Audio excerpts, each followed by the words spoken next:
Chief Minister of Kerala, member of our Politburo Committee, State Secretary Committee, Kobe Balakrishnan, members of the Politburo Committee, Ramchandra Kumar, Comrade Prakash Karat, Comrade Nanda Karat, Comrade Amir Bedi, Comrade V. Ramakrishnan, and all the members of the Central Committee, distinguished supervisors and well-wishers of our party who are attending this open session, and my dear comrade delegates, observers and friends. It's a great pleasure to inaugurate this conference because this 23rd State Conference being held at Comrade V. Raghavan Nagar is being held at a very crucial time in the history of our country. And this conference, in the run-up to the 23rd All India Congress of the CPM, that is also going to be held in Kerala, in Kannur, from April 6th onwards. That will decide on the course in which the Indian working class, the working people, the toiling people and the exploiting people will not merely meet the challenge that is being mounted against the people and the country by the current government and their ideological persuasion, but not only meet these challenges, but counter these challenges and mount a counter-offensive against this. That is the importance of these conferences and the forthcoming party congress.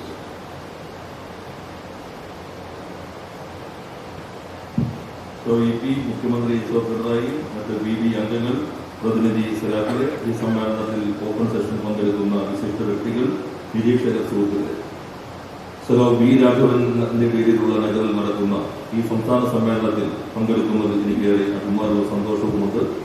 രാജ്യം ഏറെ നിർണായകമായ ഒരു സാഹചര്യത്തിലൂടെ കടന്നു പോകുമ്പോഴാണ് CPIMന്റെ സമ്മേളനം നടക്കുന്നത്.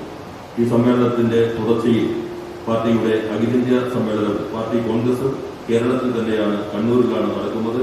Party April 6-ാം തീയതി മുതൽ തുടർച്ചയായിട്ടാണ് പാർട്ടി കോൺഗ്രസ് കണ്ണൂരിൽ നടക്കുന്നത്.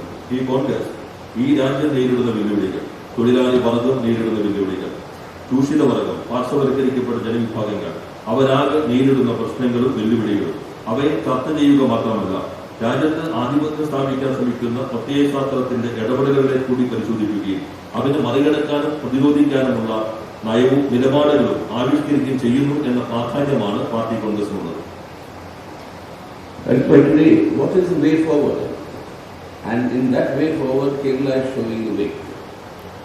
It is not as though our Prime Minister, before this round of assembly elections, in an orchestrated interview given to the electronic media, to the news channel, has said that the left today in India does not exist. It exists only in one corner in Kerala. But then he went on to add, this is a dangerous ideology. We will have to fight to end this ideology that is not in the interest of India. Why is it dangerous, Mr. Prime Minister? It is dangerous because it poses the alternative to everything that this government has been doing, destroying our country's unity and integrity, destroying the livelihood of our people, and actually looting our country's assets. And that is why, because Kerala shows the alternative, that it is dangerous for them. Yes, this 23rd State Conference must rise to the occasion. You have already prepared a document which you will discuss on the future vision for Kerala's development. And that you will discuss, and that is the alternative set of policies which actually challenge the BJP, the RSS and the Prime Minister today. And it is your discussions in this State Conference must strengthen the approach, because it is not only for Kerala, it's not only for the CPIM, it's not only for the left, but Kerala has always, like it has done since 1957, the CPIM in Kerala must show the path for the country as a whole, for the Indian people as a whole, to face this challenge and move forward in a progressive direction.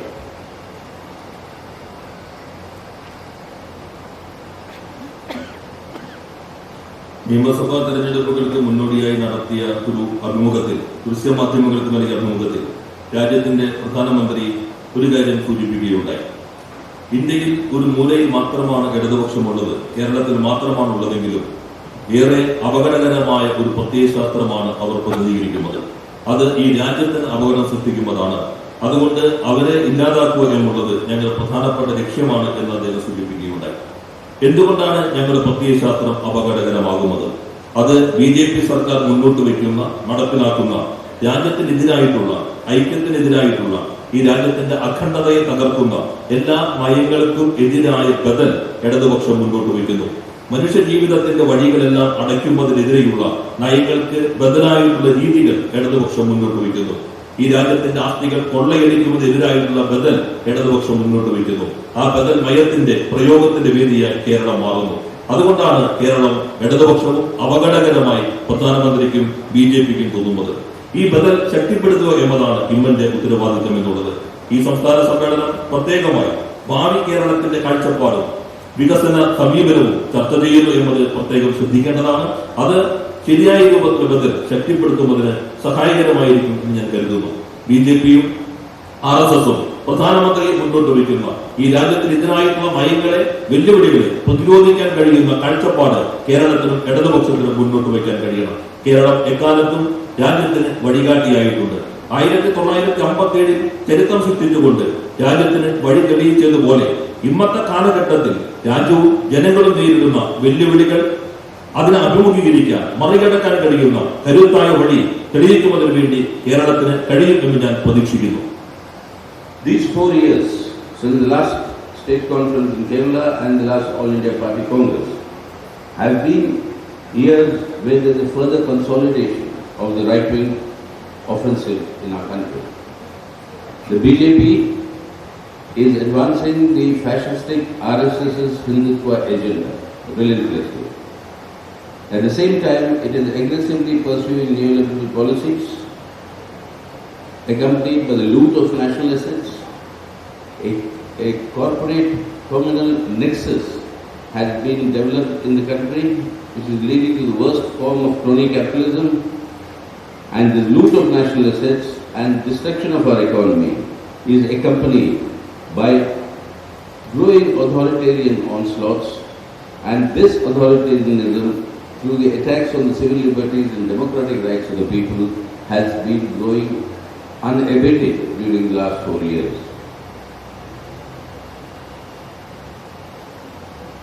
Party കോൺഗ്രസിനും party സംസ്ഥാന സമ്മേളനത്തിനും ശേഷമുള്ള 4 വർഷത്തെ കാലയളവിനുള്ളത് വലതുപക്ഷ ആക്രമണോത്സവ രാഷ്ട്രീയത്തിന്റെ മുന്നേറ്റത്തിന്റെ കാലയളവായിരുന്നു എന്നത് പ്രത്യേകം ശ്രദ്ധേയമാണ്. BJP fascistic RSSനാൽ നയിക്കപ്പെടുന്ന BJP ഈ രാജ്യത്തെ പ്രത്യേകമായ ഒരു അവസ്ഥയിലേക്കാണ് കൊണ്ടുപോകാൻ ശ്രമിക്കുന്നത്. ഒരു വശത്ത് ഉദാരവൽക്കരണ നയങ്ങൾ ശക്തിപ്പെടുന്നു, മറുവശത്ത് ദേശീയ സ്വത്തിന്റെ കൊള്ളയടിക്കലിന് നേതൃത്വം നൽകുന്നു. ദല്ലാൾ മുതലാളിത്തത്തോടുകൂടി കോർപ്പറേറ്റ് സംവിധാനവുമായിട്ടുള്ള പ്രത്യേകമായ ബന്ധം ഈ സംവിധാനം ശക്തിപ്പെടുത്തിക്കൊണ്ടിരിക്കുന്നു. അമിതാധികാര പ്രവണതകൾ എല്ലാ തലങ്ങളിലേക്കും വ്യാപിക്കുന്നു. പൗരാവകാശങ്ങൾ കവർന്നെടുക്കുന്നു, ജനാധിപത്യ അവകാശങ്ങൾ കവർന്നെടുക്കുന്നു. ഇതാണ് ഈ 4 വർഷത്തെ തീവ്രമായ വലതുപക്ഷ രാഷ്ട്രീയ ആധിപത്യത്തിന്റെ അനുഭവം എന്നത്. And since 2019, when this government returned to office, there has been a systematic effort to actually undermine and assault the fundamental foundations of the Indian Constitution. Soon after it came back to resume office, the state of J&K was dissolved, Article 370 and 35A of the Indian Constitution abrogated, and immediately after that followed the enactment of the Citizenship Amendment Act, which is basically a violation of the Indian Constitution of linking citizenship with religion, and then continuing with this attack on the fundamental principle, it is also embarked on undermining the independent institutions under the Constitution, which serve as checks and balances to ensure that the constitutional rule prevails in our country, starting from the Parliament itself, through the judiciary. For more than nearly 3 years now, the challenges to the constitutional validity of Article 370's application, to the CAA, they remain unheard. The challenges to legalization of political corruption through the electoral bonds that remains unheard. So this manner in which the institutions and then the election commission, even in these assembly elections, every day you see a violation of the model code of conduct, but the election commission does not act. And very partisan manner in which it is conducting itself, and then the agencies like the enforcement department and the CPI, they are acting as the political agents or the political arms of the government and its political agenda. That's why what we see today, since after 2019, is the systematic assault on the Indian Constitution, the undermining of all its independent institutions. And this is needed for the BJP to ensure the advancement of the fascistic RSS Hindutva agenda, and that to replace the secular democratic Republic of India as defined by our constitution with their version of a fascistic Hindutva Rashtra. That is the process in which the country is moving.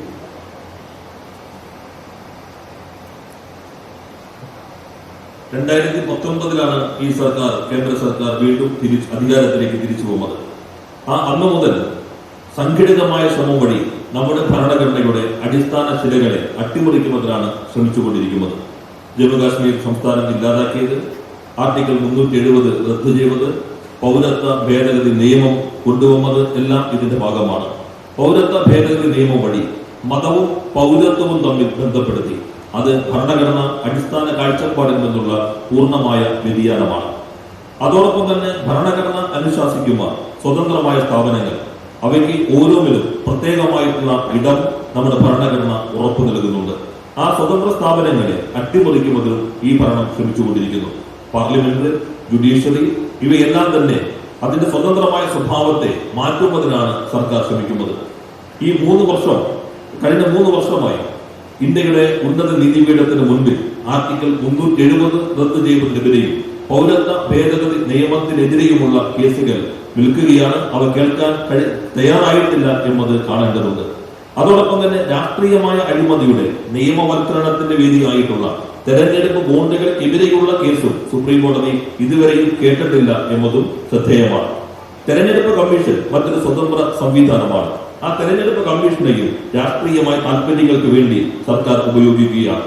ഈ ഒടുവിൽ നടന്നുകൊണ്ടിരിക്കുന്ന നിയമസഭാ തെരഞ്ഞെടുപ്പുകളിലും നിരന്തരമായി ഭരണകക്ഷി പെരുമാറ്റച്ചട്ടങ്ങൾ ലംഘിക്കുന്നു. അങ്ങനെ പെരുമാറ്റച്ചട്ടങ്ങൾ ലംഘിക്കുമ്പോൾ അതിനെതിരെ നിലപാട് സ്വീകരിക്കാൻ കമ്മീഷൻ തയ്യാറാകുന്നില്ല. ഒരു പാർട്ടിസാൻ പ്രവർത്തന രീതിയിലേക്ക് തെരഞ്ഞെടുപ്പ് കമ്മീഷൻ മാറിയിരിക്കുന്നു. രാജ്യത്തിന്റെ അന്വേഷണ ഏജൻസികൾ സ്വതന്ത്രമായി പ്രവർത്തിക്കുമെന്ന് കരുതിയിരുന്നവ, CBIയും അതുപോലെ തന്നെ EDയും ഉൾപ്പെടെയുള്ളവ ഗവൺമെന്റിന്റെയും BJPയുടെയും രാഷ്ട്രീയ ആയുധങ്ങളും ഉപകരണങ്ങളുമായി മാറുകയും അവരുടെ രാഷ്ട്രീയ അജണ്ടയുടെ പ്രയോഗത്തിന് നേതൃത്വം നൽകാൻ ശ്രമിക്കുകയും ചെയ്യുന്നു. 2019 അധികാരത്തിൽ വന്നതിന് ശേഷം ഈ ഗവൺമെന്റ് ഭരണഘടനയുടെ സ്വതന്ത്രമായിട്ടുള്ള എല്ലാ സ്ഥാപനങ്ങളെയും അട്ടിമറിക്കുന്നു. നമ്മുടെ രാജ്യത്തിന്റെ കാഴ്ചപ്പാടുമുള്ളത് ഒരു മതനിരപേക്ഷ ജനാധിപത്യ പരമാധികാര റിപ്പബ്ലിക് എന്നുള്ളതിനെ അട്ടിമറിച്ചുകൊണ്ട് ഫാസിസ്റ്റിക് RSS നയിക്കുന്ന ഒരു ഹിന്ദു രാഷ്ട്രയുടെ നിർമ്മിതിക്ക് വേണ്ടിയുള്ള പ്രവർത്തനങ്ങൾക്ക് ഈ സർക്കാർ നേതൃത്വം നൽകുന്നു. At the same time, these 4 years have also seen a big growth in people's resistance. We've had spontaneous people's movement, popular struggles that emerged. You had organized struggles that took place. And in this spontaneous and organized struggles, the anti-CAA, NPR, NRC, that struggle all across the country, the way it is spread, and it was actually an inspiring thing to see the youngsters, our youth, born post 2000, on one hand holding the national flag, in the other hand holding the Constitution's preamble, and saying that we will defend our Constitution, we will defend our country. Now these sort of popular struggles have grown, and this would have even grown further, but for the outbreak of the pandemic. But that's a different matter. But then you've had during these 4 years, every year, the working class, along with all the sections of the working people, going on all India strikes against this entire loot of our national assets, the reckless privatization, the attacks on the rights of the working class, the application of the labor laws and the new labor codes that have come. On all these issues, these struggles have been going on and they are continuing even today. in many of the public sector units that are being privatized. The banks, the insurance sector, the railways, everywhere resistance is growing. Now, but the highlight of this period has also been the historic farmer struggle. A struggle that lasted for more than 1 year, which finally made the obstinate Prime Minister Modi to retract and withdraw and repeal these agri laws. But he is not meeting the other assurances as given on the minimum support price or withdrawal of the cases against them or compensation for more than 700 farmers who died in this struggle. But that apart, these struggles show that popular resistance today, popular people's resistance today, people's struggles, is the way forward that we will have to strengthen in order to meet the challenges that this period is being thrown up with this government, the BJP and the RSS. അതോടൊപ്പം തന്നെ ഈ പിന്നിട്ട വർഷങ്ങളുടെ മറ്റൊരു സവിശേഷത ഇത്തരത്തിലുള്ള ആക്രമണോത്സുകത മുന്നോട്ട് കൊണ്ടുപോകുന്ന ഘട്ടത്തിലും ശക്തമായ ജനകീയ പ്രതിരോധങ്ങൾക്ക് രാജ്യം സാക്ഷ്യം വഹിച്ചു എന്നുള്ളതാണ്. ചിലത് സ്വാഭാവികമായും പെട്ടെന്ന് ഉയർന്നു വരുന്ന പ്രശ്നങ്ങളെ അടിസ്ഥാനപ്പെടുത്തിയിട്ടുള്ളതും മറ്റു ചിലത് സംഘടിതമായി തന്നെ ആസൂത്രണം ചെയ്തവയുമാണ്. CAA പൗരത്വ ഭേദഗതി നിയമത്തിനെതിരായിട്ടുള്ള പോരാട്ടം എന്നുള്ളത് രാജ്യവ്യാപകമായി ശക്തിപ്പെട്ടു വന്ന ഒരു പോരാട്ടമാണ്. അതിൽ ഞാൻ കണ്ടൊരു സവിശേഷതയുള്ളത് യുവാക്കൾ വ്യാപകമായി ആ പോരാട്ടത്തിൽ കണ്ടുചേർന്നു. ഒരു കയ്യിൽ ദേശീയ പതാകയും മറുകൈയിൽ ഭരണഘടനയുടെ ആമുഖവും കയ്യിലേന്തിക്കൊണ്ട് ഈ ഭരണഘടനയെ ഞങ്ങൾ സംരക്ഷിക്കും എന്ന് ഉറക്കെ പ്രഖ്യാപിച്ച ചെറുപ്പക്കാർ ഈ പോരാട്ടത്തിനെ മുന്നോട്ട് കൊണ്ടുപോയവരാണ്. മഹാമാരിയുടേതായ വ്യാപനം ചില പരിമിതികൾ തുടർച്ചയിൽ സൃഷ്ടിച്ചുവെങ്കിലും ഈ പോരാട്ടം ഏറ്റവും പ്രാധാന്യമേറിയതാണ്. ഈ കാലയളവിൽ തൊഴിലാളി വർഗം നിരവധി പ്രശ്നങ്ങളെ മുൻനിർത്തിക്കൊണ്ടുള്ള സമരങ്ങൾക്കും പണിമുടക്കങ്ങൾക്കും നേതൃത്വം നൽകുകയുണ്ടായി. ആസ്തികളുടെ കൊള്ളയ്ക്കെതിരെയുള്ള പോരാട്ടം, പൊതുമേഖലയുടെ സ്വകാര്യവൽക്കരണത്തിനെതിരായിട്ടുള്ള സമരം, ലേബർ കോഡിനെതിരായിട്ടുള്ള പോരാട്ടങ്ങൾ, അവകാശങ്ങൾ സംരക്ഷിക്കുന്നതിനുള്ള സമരങ്ങളെല്ലാം തന്നെ ഇതിന്റെ ഭാഗമാണ്. നിരവധി പൊതുമേഖലാ സ്ഥാപനങ്ങൾ സ്വകാര്യവൽക്കരിക്കുന്നതിന് ഈ ഗവൺമെന്റ് നേതൃത്വം നൽകുന്നു. ബാങ്കുകൾ, ഇൻഷുറൻസ്, റെയിൽവേ എല്ലാം സ്വകാര്യവൽക്കരിക്കുകയാണ്. അവയ്ക്കെതിരെയുള്ള പോരാട്ടങ്ങൾ തുടർന്നുകൊണ്ടേയിരിക്കുന്നു. ഈ കാലയളവിൽ ഏറ്റവും പ്രധാനമായ ഒരു സംഭവം എന്നുള്ളത് ചരിത്രം സൃഷ്ടിച്ച കർഷക പോരാട്ടത്തിന്റെ വിജയമാണ്. ഏകദേശം 1 വർഷത്തോളം നീണ്ടുനിന്ന പോരാട്ടം, ആ പോരാട്ടം വിജയം കൈവരിക്കാൻ കഴിഞ്ഞു എന്നത് ഏറ്റവും പ്രധാനപ്പെട്ട കാര്യമാണ്. കർഷക വിരുദ്ധമായ നിയമങ്ങൾ പിൻവലിക്കുന്നതിനും റദ്ദു ചെയ്യുന്നതിനും ഏകാധിപത്യ പ്രവണതയുള്ള മോഡിയെ നിർബന്ധിതമാക്കാൻ ആ പോരാട്ടത്തിന് കഴിഞ്ഞു എന്നുള്ളത് ആവേശഭരിതമായ അനുഭവമാണ്. കേസുകൾ പിൻവലിക്കലും നഷ്ടപരിഹാരം അല്ലെങ്കിലും തറവിലയുടെ പ്രശ്നങ്ങൾ എല്ലാത്തിനും നിൽക്കുന്നുണ്ടെങ്കിലും പ്രധാനപ്പെട്ട പ്രശ്നങ്ങളെല്ലാം നേടിയെടുക്കാൻ കഴിഞ്ഞ ഈ കർഷക പോരാട്ടം ചരിത്ര സംഭവമായി കാണണം. ഇത് കാണിക്കുന്നത് ജനകീയമായ പ്രതിരോധങ്ങളാണ് രാജ്യത്തെ മുന്നോട്ട് നയിക്കാനുള്ള വഴി തെളിയിക്കുന്നു എന്നുള്ളതാണ്. ഈ രാജ്യത്ത് ഏകാധിപത്യ പ്രവണതകളോട് മുന്നോട്ട് പോകുന്ന BJP, RSS കൂട്ടുകെട്ടിന്റെ നയങ്ങൾക്കെതിരെയുള്ള അവർ സൃഷ്ടിക്കുന്ന വെല്ലുവിളികളെ മറികടക്കാനുള്ള വഴി എന്നുള്ളത് ജനകീയ പോരാട്ടങ്ങളെ, ജനകീയ പ്രതിരോധങ്ങളെയാകെ ശക്തിപ്പെടുത്തുക എന്നതാണ്. And this period, since the last conferences of ours, has also been a period when under this government, India's international position has further been cemented as a junior subordinate partner of US imperialism.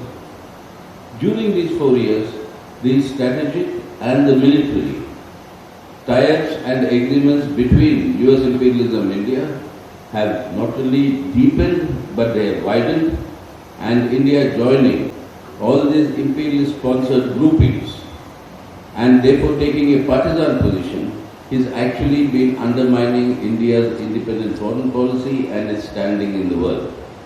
That is why today in the entire crisis in Afghanistan, India being the largest donor to Afghanistan for its developmental assistance, its role has been virtually sought to be marginalized because India is being seen as a surrogate of US imperialism.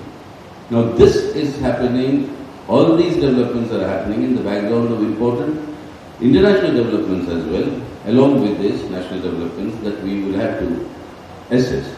ഈ സമ്മേളന കാലയളവിൽ സാർവദേശീയമായ സ്ഥിതിഗതികൾ പരിശോധിക്കുകയാണെങ്കിൽ American സാമ്രാജ്യത്വത്തിന്റെ ഒരു junior പങ്കാളിയായി നമ്മുടെ രാജ്യത്തെ മാറ്റുന്ന പ്രവണതയെയും പ്രവർത്തനങ്ങളെയും ശക്തിപ്പെടുത്തുകയാണ് മോഡി സർക്കാർ ചെയ്തത്. അമേരിക്കൻ സാമ്രാജ്യത്വത്തിന്റെ ഭാഗമായിട്ടുള്ള നിലപാടുകളാണ് ഈ കാലയളവിൽ സർക്കാർ സ്വീകരിച്ചത്.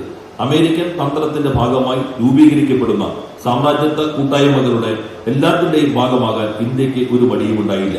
അത് രാജ്യം ഉയർത്തിപ്പിടിക്കുന്ന വിദേശ നയത്തിന്റെയും സാർവദേശീയമായി നമ്മുടെ രാജ്യത്തിനുണ്ടായ സവിശേഷമായ സ്ഥാനത്തെയും ദുർബലപ്പെടുത്തി എന്നതാണ് യാഥാർത്ഥ്യം. നിരവധി സംഭവങ്ങളിൽ ഇത് പ്രതിഫലിക്കുന്നുണ്ട്.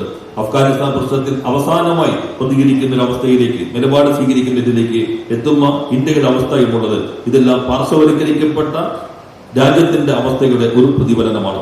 അമേരിക്കൻ സാമ്രാജ്യത്വത്തിന്റെ വിധേയത്വമുള്ള ഒരു സംവിധാനമായി ഇന്ത്യൻ ഭരണ സംവിധാനത്തെ മാറ്റിത്തീർക്കുന്ന പ്രവർത്തനങ്ങൾക്കാണ് ഈ കാലയളവിൽ ദേശീയ തലത്തിൽ ചെയ്യുന്നത് പോലെ തന്നെ സർവ്വദേശീയ തലത്തിലും മോഡി ഗവൺമെന്റ് നേതൃത്വം നൽകിയത്.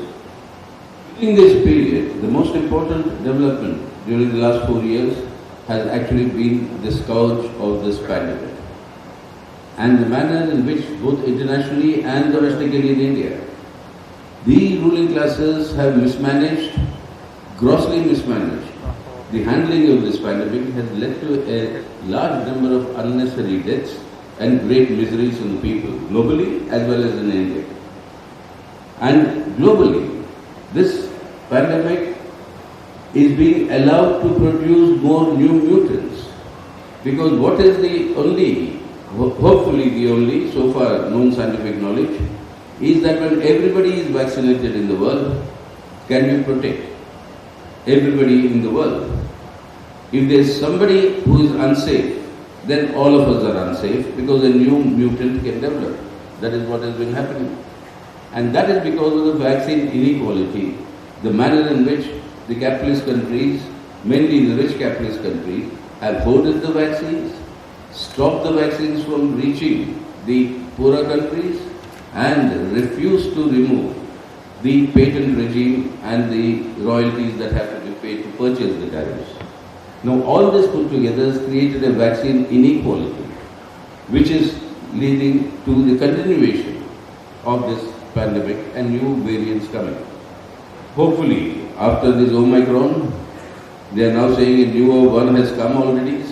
They've named it and some new name has been given, but it's not very virulent. So let us hope that this is on the way out, but we never know. We have to be vigilant. But in India, the way it is being mismanaged, all of us know the details. I'm not going into it. But particularly the Delta variant in the second wave, where you had dead bodies floating on the Ganges. I mean, sort of a thing that's never happened in India since the plague of a century ago, exactly a century ago in 1918-20. 22 at that period, at the period of the Spanish flu in the world. Now, that sort of a situation, this pandemic has resulted in number of deaths in India that have been grossly undercounted. Universally, appreciation and assessment is at least 5 to 7 times the deaths in India are being underreported. Well, but the point is the misery for the people have grown tremendously. And accompanied with the economic recession that's happening globally and in India pre-pandemic, it began. Slow down or leading to a recession. And that has been leading to a high degree of job losses, growth in poverty, growth in hunger, and growth in people's misery. And during this entire period, you had this double whammy attack on the people.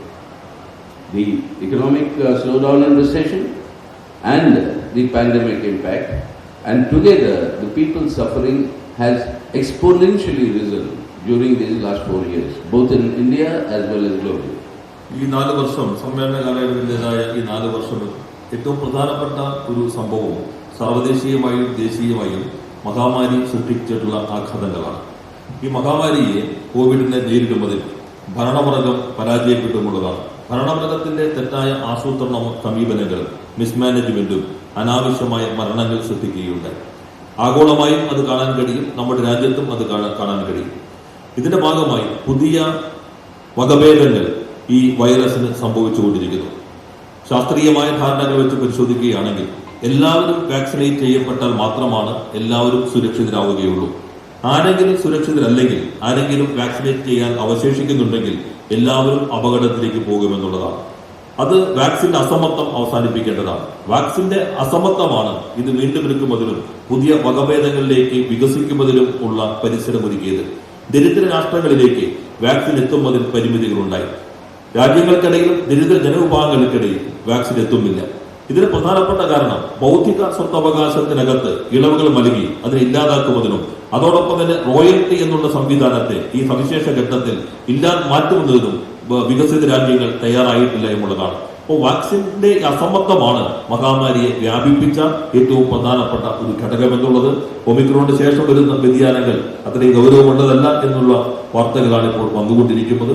ഇത് നീണ്ടു നിൽക്കുന്നതിലും ഇത്തരം മരണങ്ങളിലും ഈ സമീപനം പ്രധാനപ്പെട്ട സംഭാവന നൽകിയിട്ടുണ്ട്.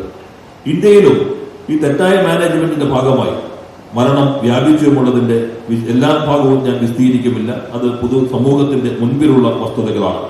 Delta വകഭേദത്തിന്റെ സന്ദർഭത്തിൽ വ്യാപകമായ മരണങ്ങൾ മറച്ചുവെക്കുന്നതിനാണ് കേന്ദ്ര സർക്കാരും സംസ്ഥാന സർക്കാരും ശ്രമിച്ചത്. പ്ലേഗിന്റെയും സ്പാനിഷ് ഫ്ലൂവിന്റെയും കാലഘട്ടത്തിലുള്ളതിനേക്കാളും ഏറെ മരണങ്ങളിലേക്ക് ഈ ആധുനിക കാലഘട്ടത്തിൽ ഈ മഹാമാരി എത്തിയതിൽ നമ്മുടെ രാജ്യത്തെ ഭരണ സംവിധാനത്തിന്റെ പിടിപ്പുകേടിന്റെ ഭാഗമായി കൊണ്ടാണ്. അത്തരം മരണങ്ങൾ റിപ്പോർട്ട് ചെയ്യാനും സർക്കാരുകൾ തയ്യാറാകുന്നില്ല. റിപ്പോർട്ട് ചെയ്യുന്നതിന്റെ 5-7 മടങ്ങിലധികം മരണങ്ങൾ യഥാർത്ഥത്തിൽ ഇന്ത്യയിൽ സംഭവിച്ചിട്ടുണ്ട് എന്നാണ് കണക്കാക്കുന്നത്. ഒരു വശത്ത് ഇത്തരം ദുരിതങ്ങൾ വർദ്ധിച്ചുകൊണ്ടിരിക്കുമ്പോൾ മറുവശത്ത് സർക്കാരുകളുടെ ആക്രമണോത്സുകമായ പ്രവർത്തനങ്ങൾ ശക്തിപ്പെടുന്നു. വലിയ സാമ്പത്തിക പ്രതിസന്ധിക്കാണ് ഈ കാലയളവ് സാക്ഷ്യം വഹിച്ചത്. വ്യാപകമായ തൊഴിൽ നഷ്ടങ്ങളുണ്ടായി. ദാരിദ്ര്യം പടർന്നു പിടിച്ചു. പട്ടിണി ഏറ്റവും സർവ്വവ്യാപിയായി മാറുന്ന അവസ്ഥ ലോകത്തും രാജ്യത്തും ഉണ്ടായി. ജനങ്ങൾ കൂടുതൽ ദുരിതങ്ങളിലേക്ക് പോകുന്നു. ജനങ്ങൾ 2 തരത്തിലുള്ള ആക്രമണങ്ങളെ നേരിടാൻ നിർബന്ധിതമായി. ഒരു വശത്ത് സാമ്പത്തിക പ്രതിസന്ധിയുടെ ഭാഗമായുള്ള ആഘാതങ്ങളും മറുവശത്ത് മഹാമാരി സൃഷ്ടിക്കുന്ന പ്രതിസന്ധിയും ഒരേ സമയം നേരിടുന്നതിന് വേണ്ടി ജനത നിർബന്ധിതമായി എന്നതാണ് യാഥാർത്ഥ്യം. That's why, and this economic crisis that is actually continuing, and it will worsen both in India and globally. The neoliberalism and its prescriptions really have no solution to it. Bankruptcy of neoliberalism is established. In fact, what it suggests only exacerbates the crisis further, and since 2008 till today, 2022, the global economy has not been able to overcome the crisis that was set in motion with the global financial meltdown of 2008. But yet, during this pandemic period, with this economic recession, the economic inequalities continues to rise abnormally.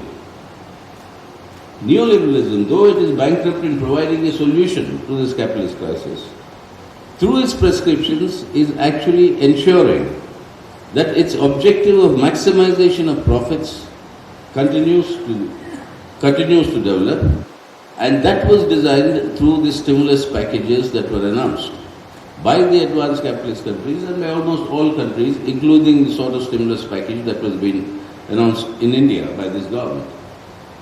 Now, these stimulus packages of huge dimensions, 2.9 trillion, 1.9 trillion by the USA and 2.1 trillion by the EU, and these sort of huge money, how is it being raised? It is being raised through government issuing bonds that are sold in the stock markets, and the stock markets therefore are getting inflated. And the inflation of the stock market, when comrades ask, if there is such a big crisis in the economy, why is the Sensex rising? Why are the stocks rising? They are rising because the government is pumping in all this money through the government bonds in the name of stimulus packages through the stock markets. And this is inflating the stock markets, and that inflation of the stock market means the wealthy and the rich make more money and the economic inequalities widen. And that is exactly the process that is happening globally. You see the global, you see the global inequalities. About 7 people, or more, the actual figure, it will keep changing. The people who are dying out of hunger, and in the same few minutes, the amount of billions of dollars that the rich in the world are accumulating. In India alone, today the top 10 people, just 10 people, 10 top people in India control 57% of India's wealth.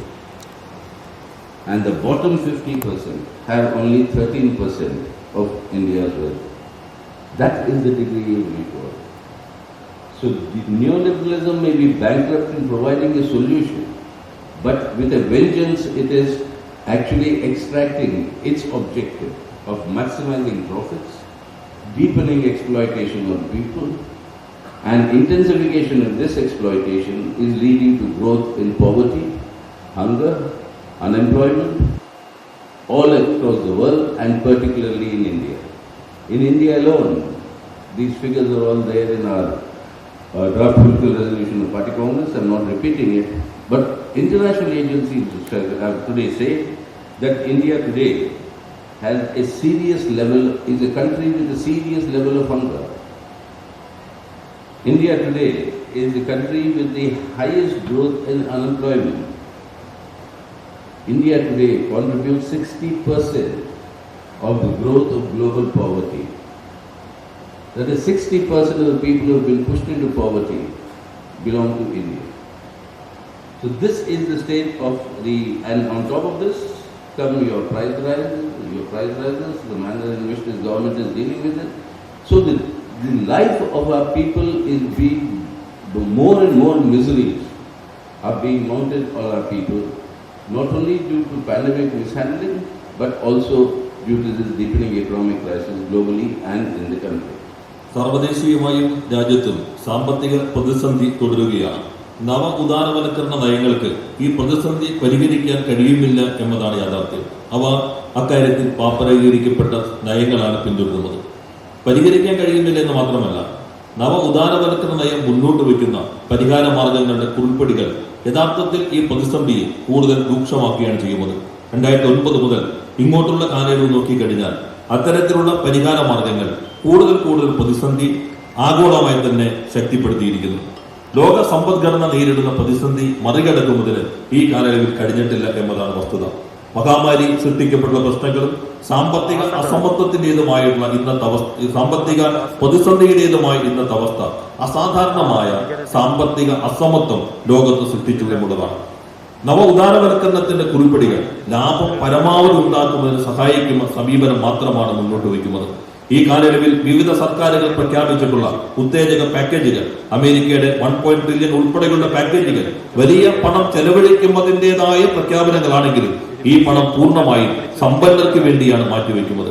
പ്രധാനമായും ഉത്തേജക പാക്കേജുകളിലൂടെ മാറ്റിവെക്കപ്പെട്ട പണം ബോണ്ടുകളായി ഓഹരി കമ്പോളത്തിലേക്ക് വരുന്നു.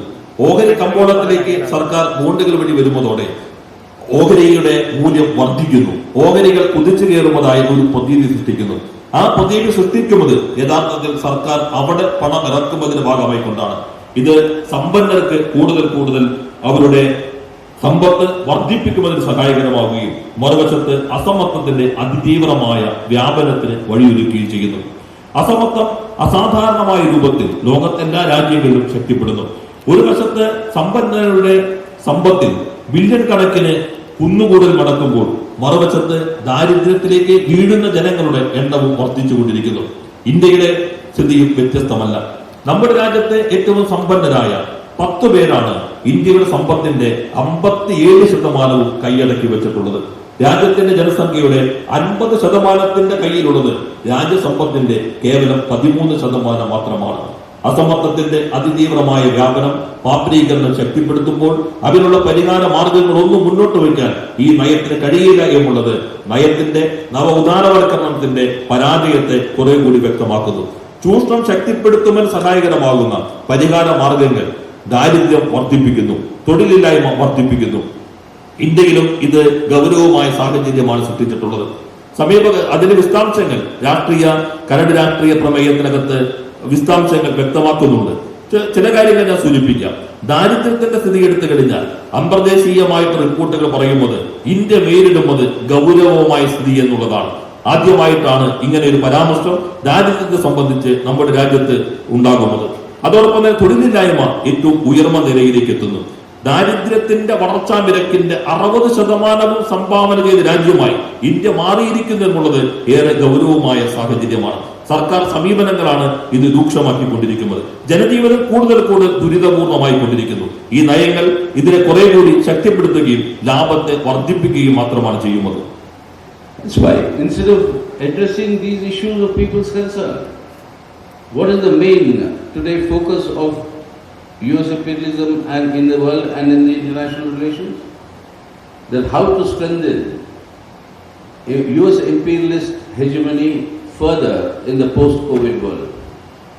During the period of these last 4 years, the manner in which the socialist countries have tackled the pandemic, the manner in which they overcame the problems to their own people, their health challenges and emergency to their own people, and then restored their economic activity, that has led to China, on the basis of its past achievements, to actually emerge as the second largest economic powerhouse in the world.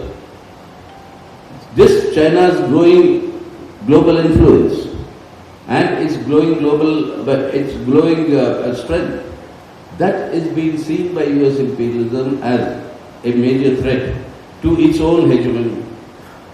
Earlier, the strategy of US imperialism was to isolate, to contain China. The policy was the containment of China. Now it is to contain and isolate China. And in the isolation of China, US imperialism is rallying all its allies, the G7, the NATO allies, the European Union, is rallying all its allies in trying to create a situation whereby it will isolate China in global affairs so that China doesn't pose a threat and a challenge to its hegemony in the world. Now this is setting in motion, has already set in motion various developments that actually sharpen the global contradictions, particularly between imperialism and socialism.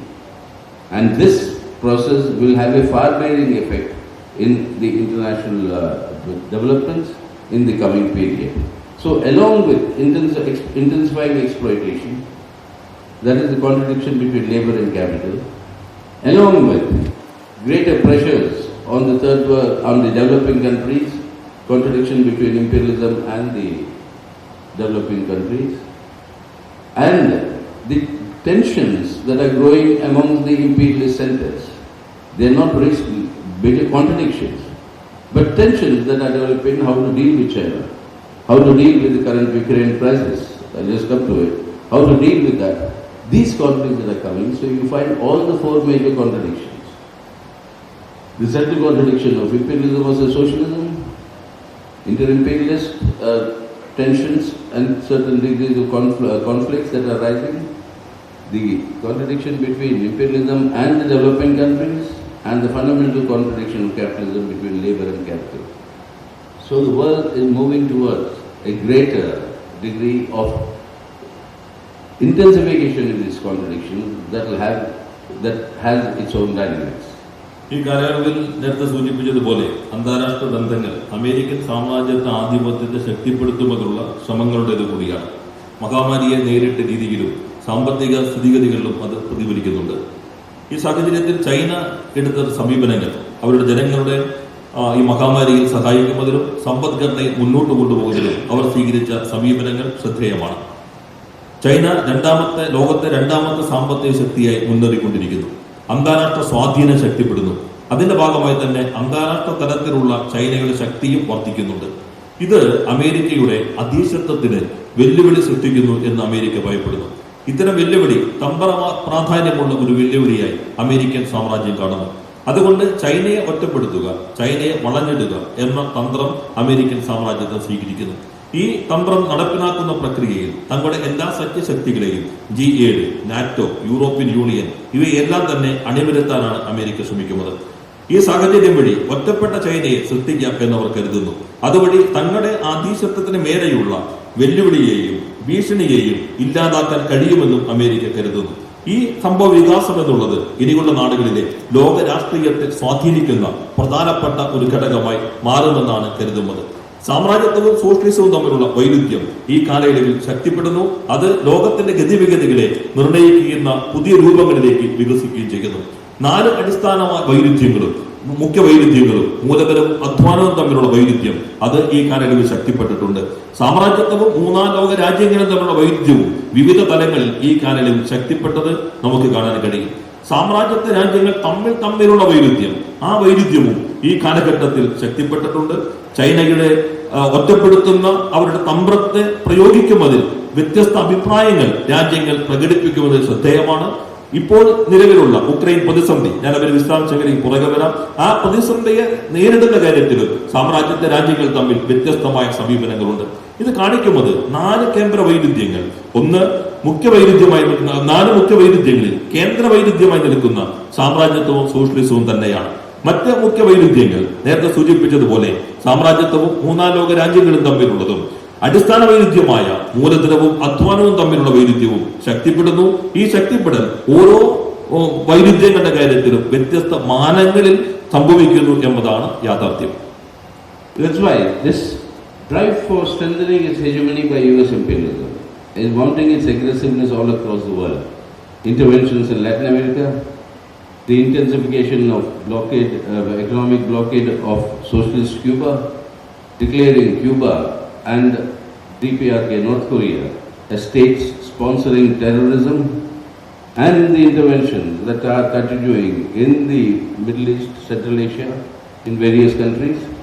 I mean, all these continue, but at the same time, what is happening in Ukraine also must be seen as a part of this whole effort by US imperialism. Yes, a Russian invasion is not the answer to this, and that must immediately end. But then why did the situation reach up to this stage? That has to be resolved as well. So right now, the talks are going on, UN General Assembly is involved, so let us see, and we hope that immediately these hostilities or this war ends, and a proper agreement is adhered to, an agreement which imperialism negated from the day when the Soviet Union disintegrated. At that time, the promise given to Gorbachev, of all people, was that there will be no eastward expansion of NATO. But then, since then, USA has today admitted everybody except Ukraine. I don't know if any other smaller countries left behind, but all major countries except Ukraine are members of the NATO. 175,000 NATO troops are today on Russia's borders, and their missile systems, everything ready. They'll reach Moscow in 50 minutes, so Russia claims. Reach Leningrad in 5 minutes, so Russia claims. So these are set of security perception that Russia feels. So this is something that is being built up, and also in Russia, with the with the Putin administration, which has gone back to Russian chauvinism, arguing that Ukraine was always part of Russia. It was only the Bolsheviks who gave Ukraine an independent status. Because that was Lenin's mistake, giving them independent status, otherwise Ukraine is part of Russia. And with that Russian chauvinism, the nationalistic chauvinism, Putin is proceeding. But these are problems that have a very, very dangerous consequences. All these are nuclear powers. Belarusia, yesterday said that it is reactivating its nuclear installations, that they are supporting Putin and Russia. Now, if this whole thing flares up, the way it will go, it's already in a very, very uncertain terrain. Because all these developments have their own unintended consequences. And therefore, it is a dangerous situation that has to be de-escalated.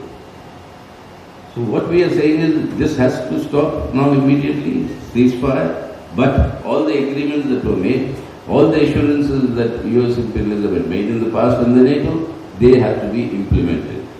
And no country's security can be strengthened by posing threats of security to another country.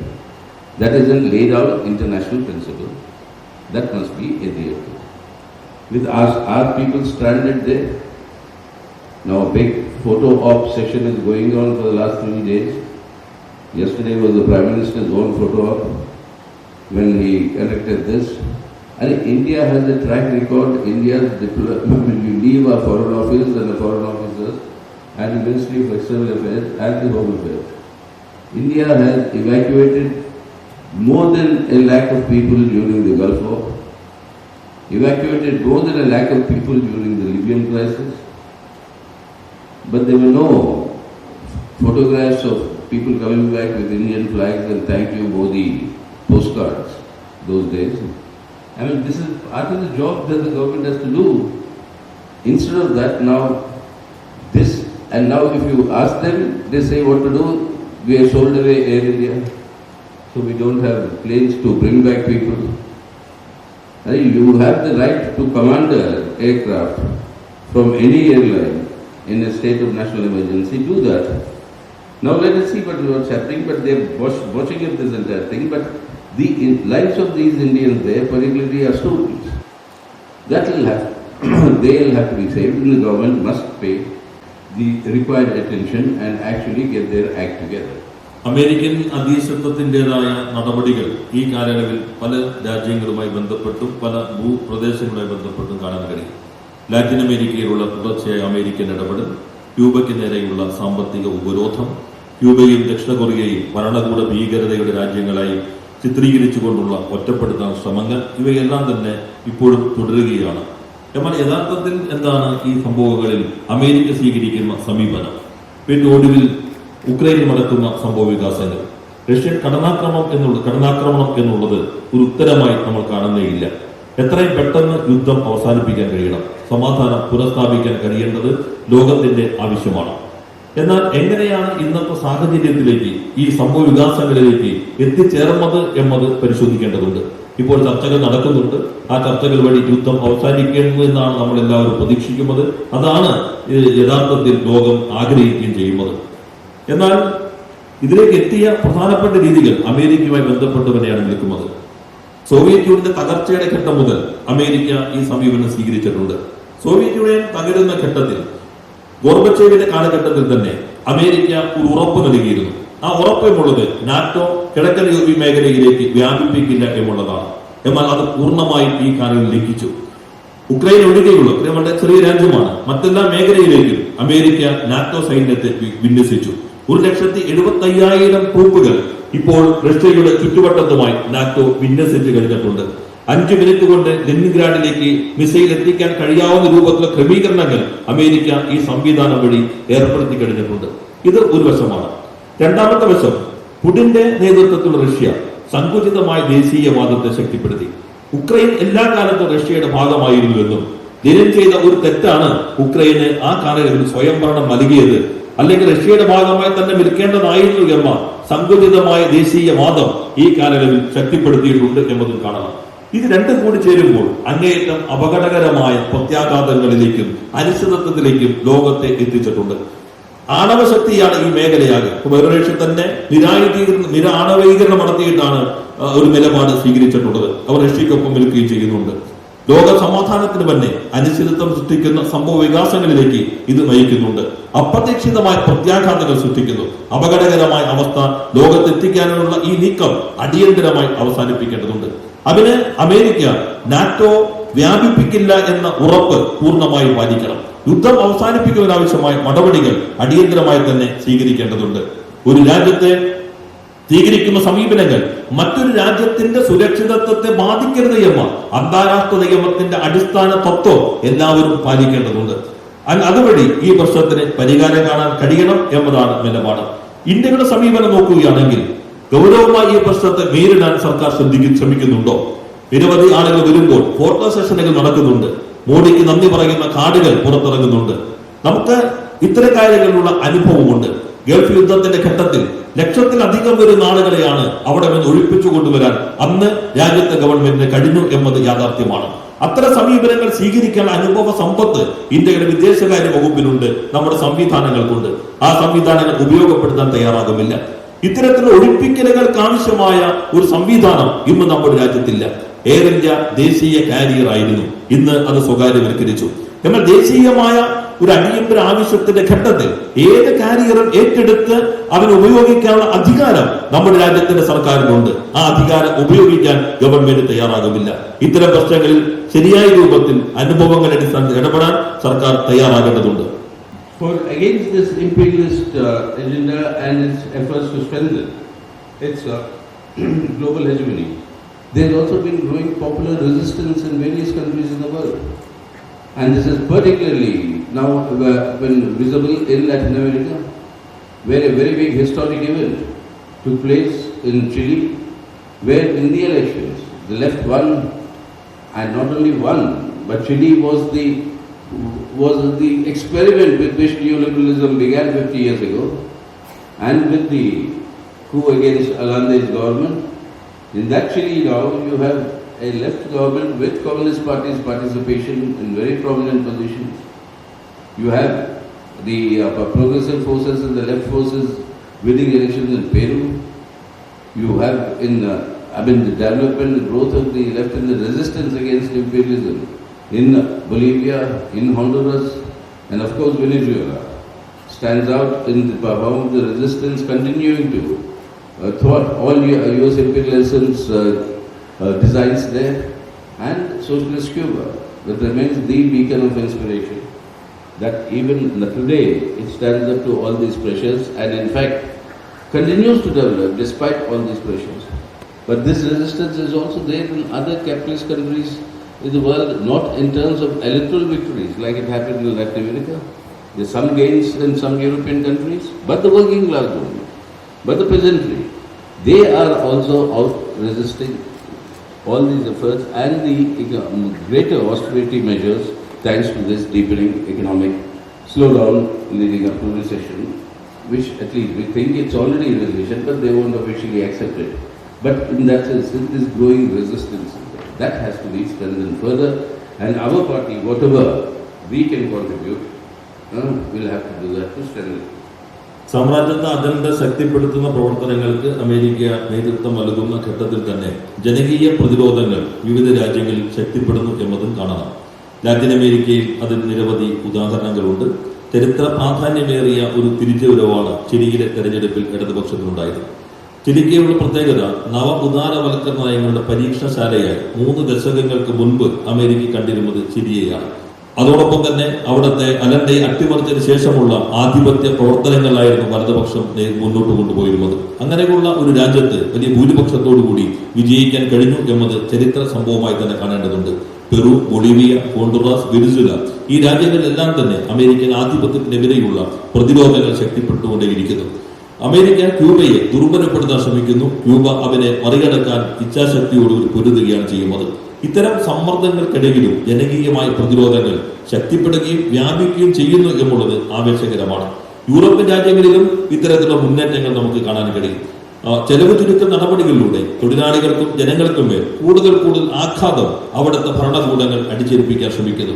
അതിനെതിരെയുള്ള തൊഴിലാളി കർഷക മുന്നേറ്റങ്ങൾ ഈ രാജ്യങ്ങൾ നടക്കുന്നുണ്ട്. ഈ പ്രതിരോധങ്ങൾ ശക്തിപ്പെടുത്തി മുന്നോട്ട് കൊണ്ടുപോവുക എന്നതാണ് ഈ കാലഘട്ടത്തിന്റെ കടമ. ആ പ്രതിരോധങ്ങളോട് ഐക്യപ്പെടുകയാണ് CPIM ചെയ്യുന്നത്. Likewise in India also, like US imperialism is there, going ahead with this agenda, imposing greater burdens on the people and people are fighting. In India, with all the burdens that this government has been imposing, what we discussed earlier, instead of addressing the problems of the people and providing relief to that, the major and the only focus of the BJP government is to advance the fascistic RSS agenda. And even during this election campaign, all that we see is campaigns to sharpen communal polarization. The UP CM talks in terms of 80-20. The hijab controversy in Karnataka. The Prime Minister, with all the ideologies in every speech of his, linking it up with sharpening of, with issues that sharpen the communal polarization and agenda in the country. And with this agenda, the only way they think that they can garner people's support is by sharpening this communal polarization. And this sharpening of communal polarization is reaching to a stage whereby it is today the only weapon left, electoral weapon left in the hands of the BJP to continue to win elections. And in this process, they are actually destroying not only social harmony, but the unity, integrity of our country. And this is a dangerous direction, but determined direction in which they are going, because that is how they will achieve their objective of the fascistic RSS Hindutva Rashtra. American സാമ്രാജ്യത്വം എങ്ങനെയാണോ സാമ്പത്തിക പ്രതിസന്ധി ഘട്ടത്തിൽ ജനങ്ങളുടെ അടിസ്ഥാന പ്രശ്നങ്ങൾ അഭിസംബോധന ചെയ്യാതിരിക്കുന്നത്, അതേ രൂപത്തിൽ തന്നെയാണ് ഇന്ത്യൻ ഭരണകൂടം പ്രവർത്തിക്കുന്നത്.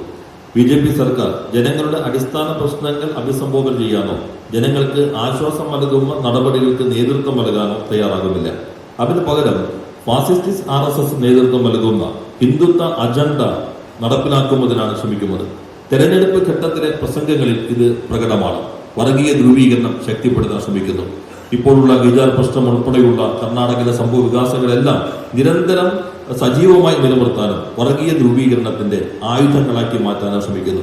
പ്രധാനമന്ത്രിയുടെ തെരഞ്ഞെടുപ്പ് സന്ദർഭത്തിലുള്ള എല്ലാ പ്രസംഗങ്ങളും വർഗീയ ധ്രുവീകരണം ശക്തിപ്പെടുത്തുക എന്ന ലക്ഷ്യം മാത്രം മുന്നോട്ട് വെച്ചുള്ളതാണ്.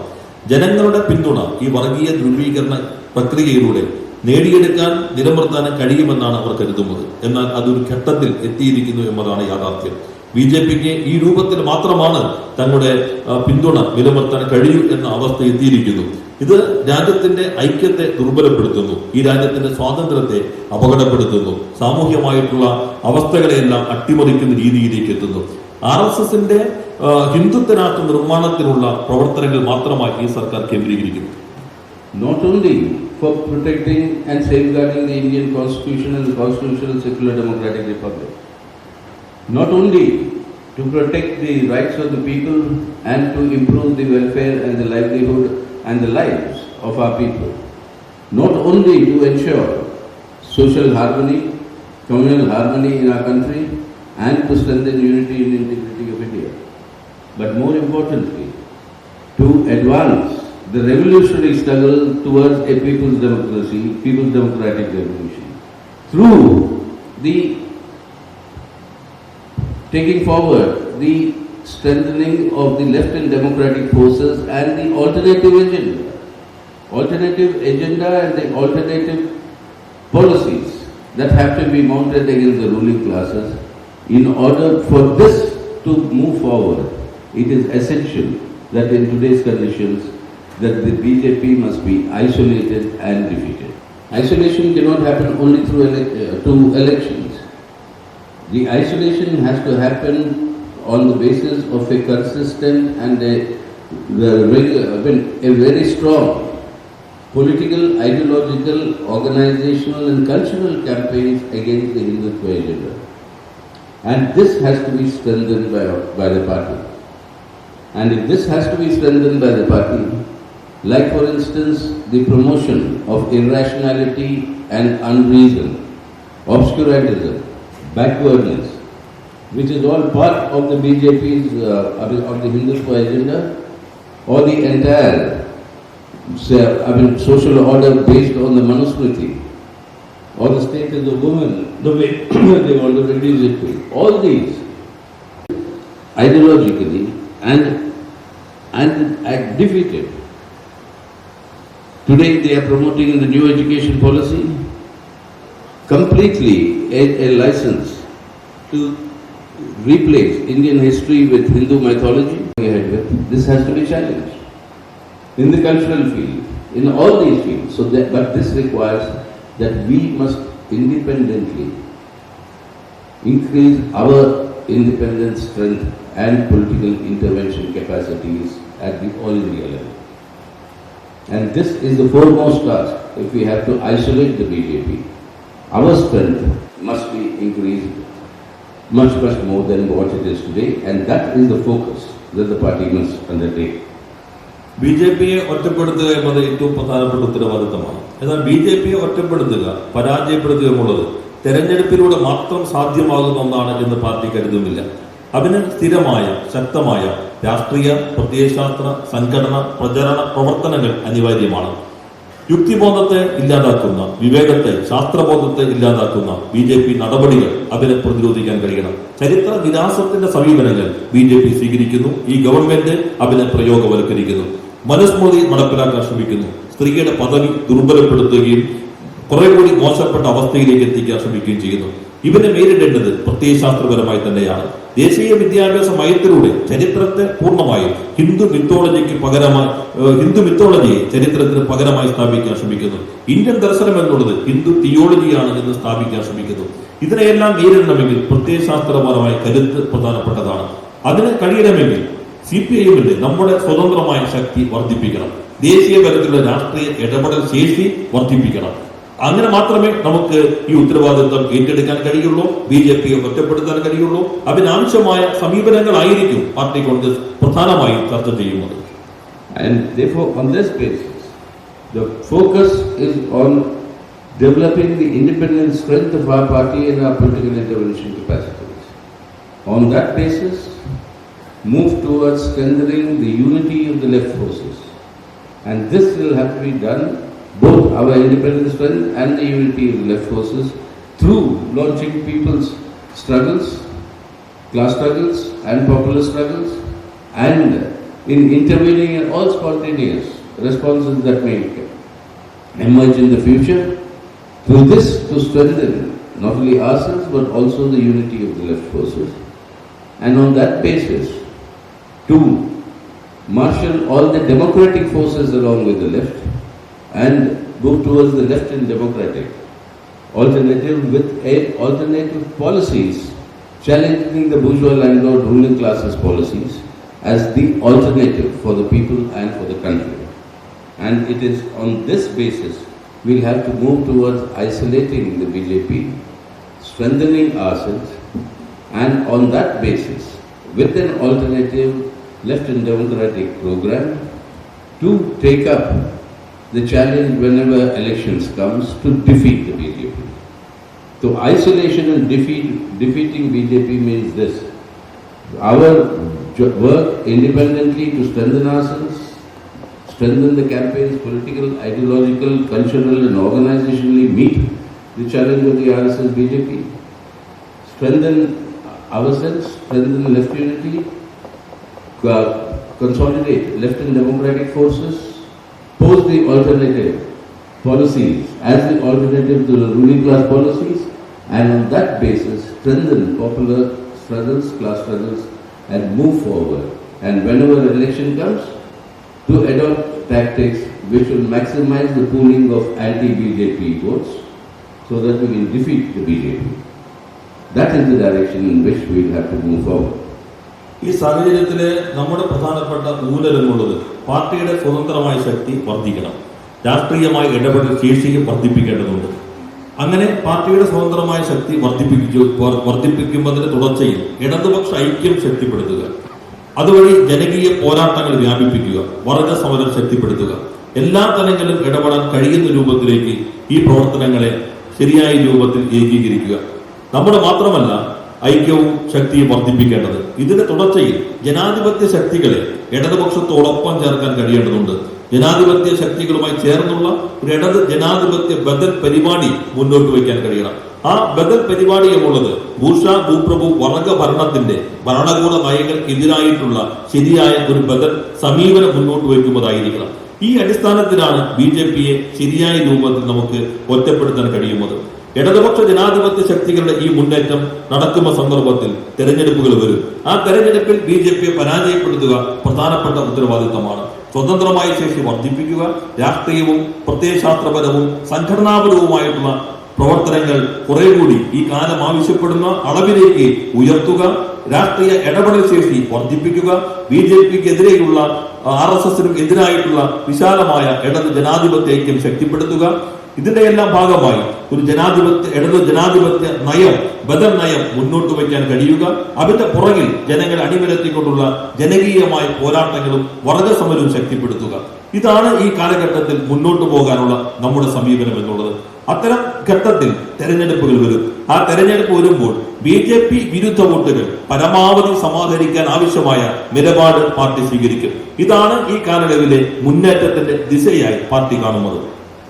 This is why, as I said earlier, in this very big political battle, our party in Kerala has a very, very important role to play. You are the backbone of the CPM today in India.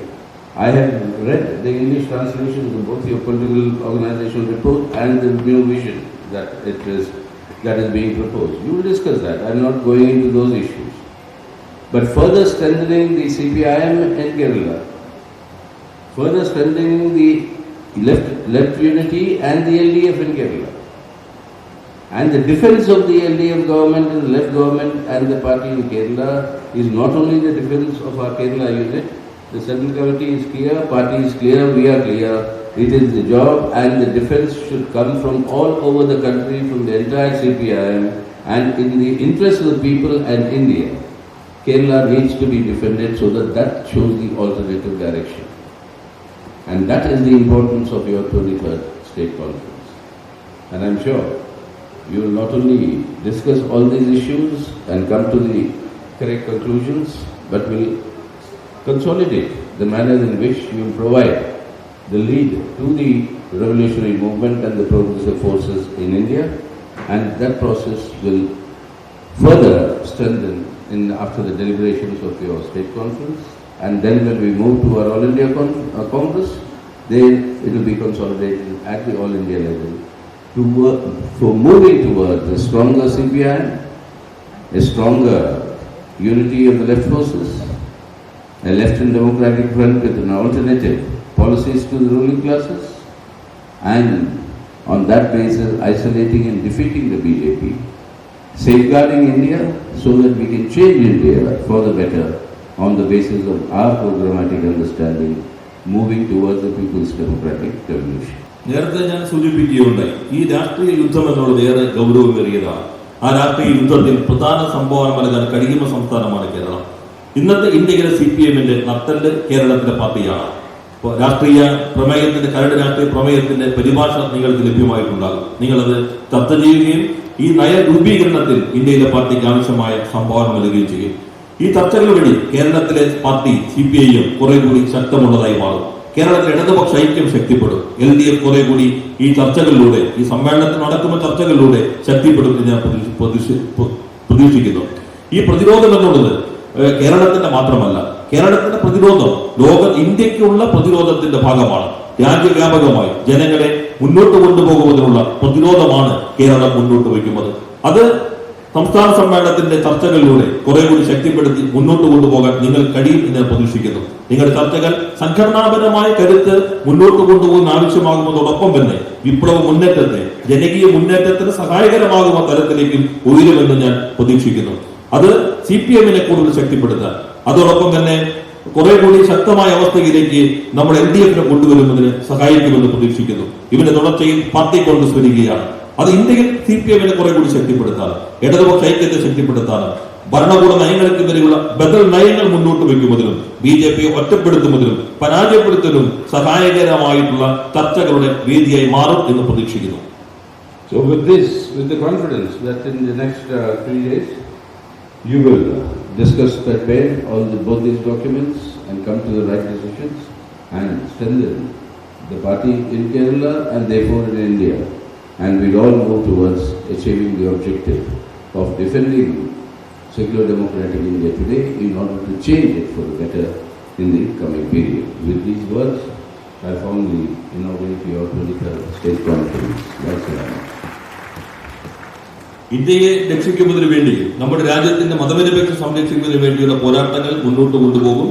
ഞാൻ ഈ ആത്മവിശ്വാസത്തോടു കൂടി ഇനിയുള്ള ദിവസങ്ങളിൽ 3 ദിവസങ്ങളിൽ നടക്കുന്ന 2 രേഖകളുടെ ചർച്ചകൾ അതിന് സഹായകരമാകുമെന്ന് പ്രതീക്ഷിക്കുന്നു. ആ രൂപത്തിൽ ചർച്ചകളിലൂടെ നിങ്ങൾ അംഗീകരിക്കുന്നത് കൂടുതൽ മുന്നേറ്റത്തിന് കൂടി സഹായകരമാകും.